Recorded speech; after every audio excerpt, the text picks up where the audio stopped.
Social anxiety is not just a nervous feeling that you get. It is a prison that you have confined yourself in. You're the only one with the key to escape it. Do you want to escape your social anxiety and overcome your fear of social settings and talking to people? All right, so what's the definition of social anxiety? The definition of social anxiety is the fear of being judged, scrutinized, or embarrassed in social situations. So basically, if you're just scared of being embarrassed, the fear of just being laughed at, the fear of being antagonized almost. That is what social anxiety is. So when you get nervous around a large crowd or almost feel like they're just watching you, if you feel like they're just watching you, that's a good sign that you potentially might have some symptoms or might even have social anxiety. So a couple of symptoms that I have written down on the board here for social anxiety, we have some physiological symptoms, such as your heart rate. It could go up. A lot of times when even me in the past, when I would talk to people, suddenly my heart rate will just start going crazy. And that's a good sign of this social anxiety right there. Another really good sign of social anxiety is when you're talking to someone, if you just start rapidly, uncontrollably sweating profusely, that is another good sign of social anxiety, along with trembling. When you talk, if you just get real nervous, start shaking, another sign of social anxiety there. When you tense up your muscles, if you just get real tense around certain social situations, like if you're at a party and you just tense up, you might have a little bit of social anxiety towards maybe a crowd, maybe towards a certain person, whatever it may be. Those are some of the physiological symptoms. Now, here we have some mental symptoms I have wrote down. So if you always feel like I had previously mentioned, but you always feel like people are watching you, I wrote down on display right there. So if you feel like you're almost on display, like if life was a movie and not necessarily you're the main character, but everybody's always watching you, almost as if it was like a movie, or it feels like when you're walking through maybe anywhere, all eyes are on you. That's another very good sign of social anxiety that I have even dealt with myself at times, and sometimes even can still struggle with, but you got to know how to overcome these fears. So that's another one. Worrying about how others perceive you. Now, if you're worried, what is this person gonna think when I do this, or if I say that? That's another good sign of social anxiety right there. Just caring too much of what others think, or how they're going to even perceive you. That's another huge sign. Avoiding situations. If you're avoiding situations just because you're scared of maybe social interaction or the amount of people that are going to be there, you probably have social anxiety, along with struggling to speak up. You have a hard time speaking up. It's another good sign as well. And if you have to, the last thing I have wrote down here is if resorting to substances. Like a lot of people I know, if they're going to go to a family function, they got to get drunk. That's, whether you realize it or not, that is a sign of social anxiety, because if you're resorting to some type of substance or just ulterior conscious level, sorry about that, if you're looking for some like ulterior conscious level through a substance, then clearly you don't want to be at your normal state of consciousness, which leads me to personally believe that you might have some type of social anxiety if you need to alter your state of consciousness to be around certain people or be around people in general. All right, so what are some of the problems with this? Real problem with this is social anxiety can really hinder most aspects of your life, if not even all aspects of your life. Social anxiety could really, obviously it's going to hurt you socially, but a good example I can use of this social anxiety I had is when I was first getting into the gym. I was always scared, oh, is this bigger guy who's benching all this weight gonna judge me? These people are gonna judge me. So I would go late at night, early hours of the morning when no one was there. That was best for me. It's because I had the fear of others judging me, being scrutinized or embarrassed in the gym. All right, so I definitely have suffered from social anxiety in that part of my life. And that's just one way that it can hold you back and hinders your growth. That's just one small example right there.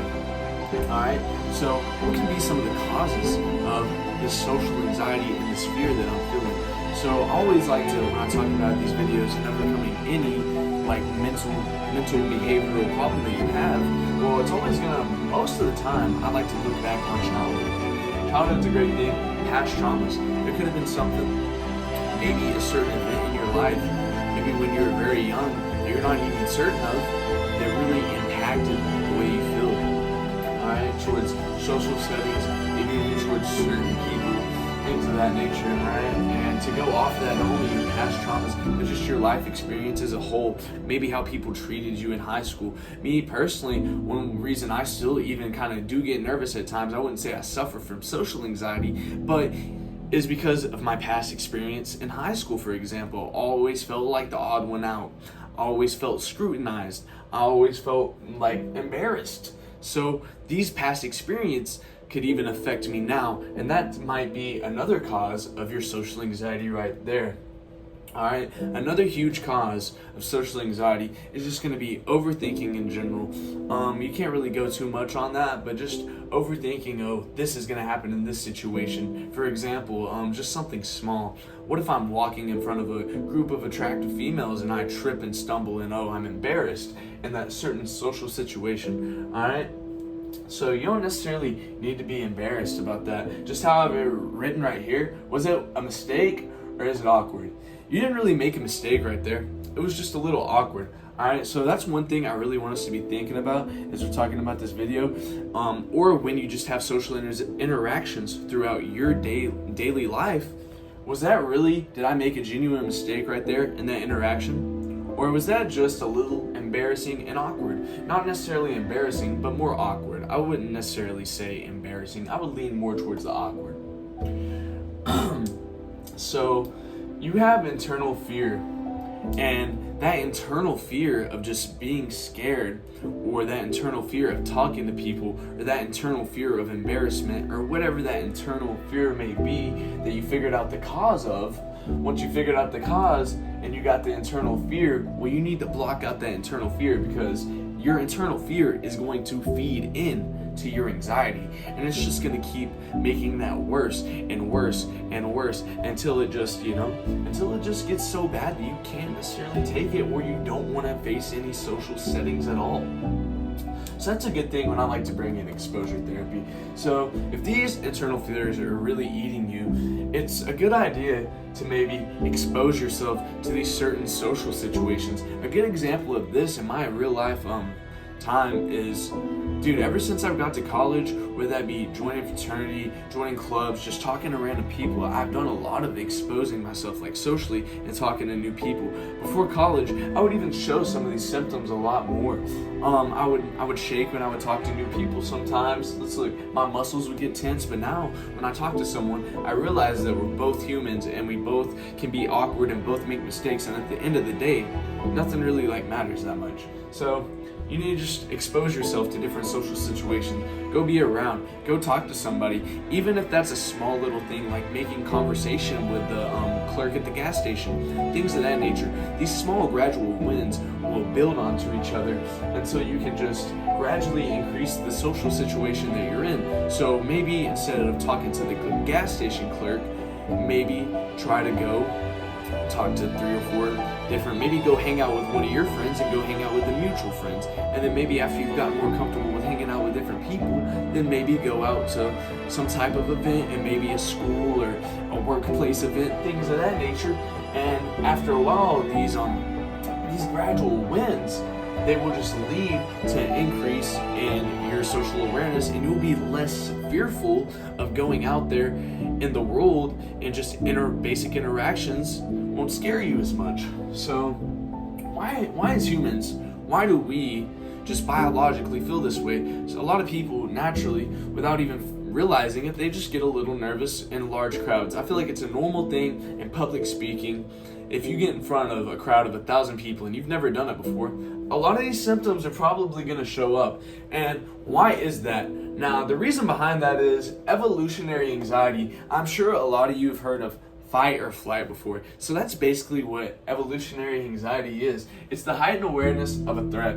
So if there's a threat, where in this scenario, let's just say I'm public speaking, the threat would be the fact that I'm going to be embarrassed, scrutinized, or judged in this social situation. So my brain subconsciously is going to view that as a threat. And if you get nervous, that's that flight. That's that flight evolutionary of anxiety taking in right there. That's what that is. So that's why you're just getting nervous. It's it's more than just everything. Yeah, a lot of these causes are 110%, they help, but also there's a lot of like biology and biological evidence that goes into it as well as physiological evidence as well. It's not only just strictly psychology on this one. So, I mean, this can be triggered in social settings, leading to the worry of judgment and rejections. Just like I said, if you're talking in front of like 1,000 people for a speech, if you're scared that these people are going to reject you, you're going to view that as a threat, and that's going to make you not want to do that speech. Or if you're in the scenario, I guess if you were in the fight scenario, you would be more lenient towards getting it done and let's get the speech per se. So even when you do view that as a threat, if you do make a big mistake, like I said, is it a mistake or is it just awkward? So really be thinking about that in your social situations. But not the only cause of these are just going to be your past traumas, experiences, and overthinking. A lot of this does have to do with evolutionary and anxiety. That's a different topic for a different video. But another good way besides exposure anxiety and just self-analyzation of the symptoms and the causes, and just having this quote, mistake or awkward, obviously other than that, I would say being vulnerable and just talking about your anxiety yourself. Like me, I've mentioned multiple times in this video of examples of how I've had anxiety. So there's another example using myself. Just be authentic about who you really are. I know a lot of reason people watch these videos is because I don't lie about this. Like, I'm not going to make it up. I'm not going to tell y'all, oh yes, I've never had social anxiety in my entire life. Matter of fact, this is the exact guy. No, bro, I've had social anxiety, dude. And that's why y'all relate to me. Let's be real. That's why some people probably watch these videos. And that's my whole message. I was in the same point you were, bro. The exact same point. And now I'm here. So literally, just be vulnerable, bro. Like, people can relate to you. Like, if you're really scared to talk, just be like, hey, bro, like, don't necessarily be like, hey, I'm a little nervous, it's weird, but, just let people know, bro. Don't be scared. Don't be scared of people. Everybody, at the end of the day, I put my pants on the same way David Goggins puts his pants on, and he puts his pants on the same way Bill Gates does. And guess what? Bill Gates puts his pants on the same way my freaking mom does. And she puts them on the same way my best friend does. So we're all humans at the end of the day. I think you get my point with that one. So being vulnerable and exposure therapy, when you expose yourself to these things, you're gonna build up confidence by getting this experience, talking to people, really just experiencing these different things are gonna lead you to become better in social situations, whether that be knowing when to be quiet, knowing when to speak up, knowing what to say, what not to say, just different aspects of that. It's really gonna help. So to end this video off, some tips that I'm gonna have for helping your social anxiety is you just gotta be prepared. If you're, for example, let's go back to the speech, or let's just use a speech for an example. So, I mean, if I want to cause less social anxiety for a speech, realistically, am I gonna be less nervous about a speech that I have to do if I come prepared for that speech? No, I'm not gonna be as anxious as long as I'm prepared. So, preparation can help a lot. Even getting prepared for other things, like maybe just look in the mirror and say, I'm gonna do well today. I am confident. I am confident. Until you genuinely believe that, and that's just preparing yourself to be confident for the rest of the day. Alright? A physiological tip that will help you is taking deep breaths. Now, me personally, sometimes I really think that sounds stupid, but it's physiologically proven that taking deep breaths can cause down some of these nerves, such as your rapid heart rate, your muscle tension, and even like trembling. So I would recommend taking deep breaths if some of these physical symptoms are starting to show abnormally. Another thing you can do in a social situation, if you're talking to someone that you've never talked to before and you're really nervous, I would recommend, is you can just focus on the other person, bro. Like, really just ask them about themselves. Get them to talk about themselves. There's nothing someone loves more than themselves, or talking about themselves at least. Even if they don't love themselves, I guarantee you they love talking about themselves.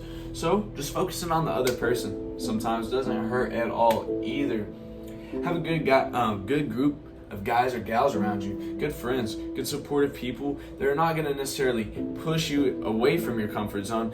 I mean, they're going to push you away from your comfort zone, yes, but not so far away that you're uncomfortable and you don't want to do these things anymore, such as exposure therapy. Like I said, take gradual steps towards it. You don't want to just start out, if you're super scared, go into a huge function or something, you know?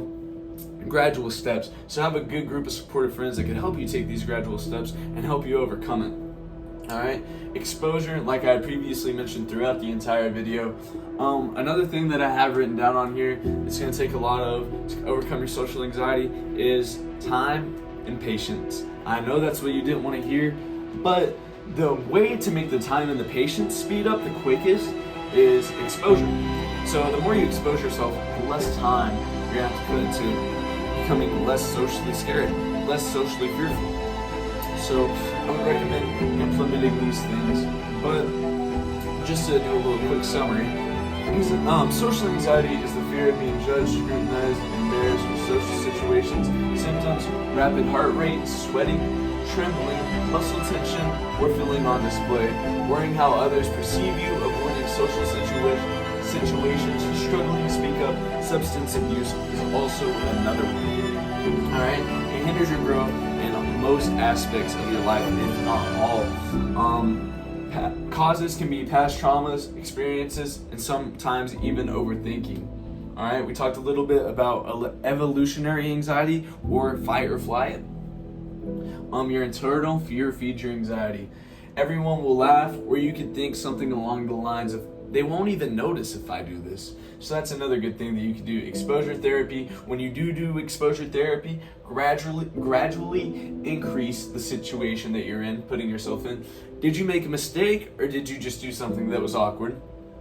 Don't forget, be vulnerable and truthful, authentic about who you are and your anxiety. People will realize that you're being real and appreciate that. Confidence is always built by experience. It's not going to be built by perfection. So just keep doing these experiences over and over. Keep talking to people. Keep putting yourself out there, and you'll be better off. And last but not least, some tips that we have is going to be preparation, deep breaths, focusing on the other person when you're talking or interacting, supportive friends, exposure, time, and patience. All right, that is the key to overcoming social anxiety. It's been Caston Smith. I love all y'all. I hope this video can help somebody. Thank you.